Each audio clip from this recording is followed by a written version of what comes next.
সংরক্ষিত প্রাচীন লিপির ভাষা উদ্ধার করে ইতালির একদল গবেষক বলছেন, এ থেকে জানা যাবে কোথায় সমাধিস্থ করা হয়েছিল গ্রিক দার্শনিক প্লেটোকে। শুধু তাই নয়, এই লিপিটির ভাষা নিয়ে গবেষণা করে তারা বলছেন, প্লেটোর মৃত্যুশয্যার সময় যে সুরসঙ্গীত বাজানো হয়েছিল সেটি তিনি কতটা উপভোগ করেছিলেন তারা এই প্রাচীন লিপি থেকে সেটাও জানতে পেরেছেন।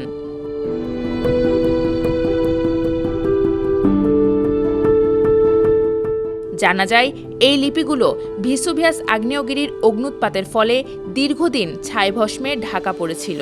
এটি সম্ভবত খ্রিস্টের মৃত্যুর ৭৯ বছর পর ঘটেছিল। এখন কৃত্রিম বুদ্ধিমত্তা ও উন্নত প্রযুক্তির মাধ্যমে প্রাচীন লিপিগুলো উদ্ধারের কাজ চলছে।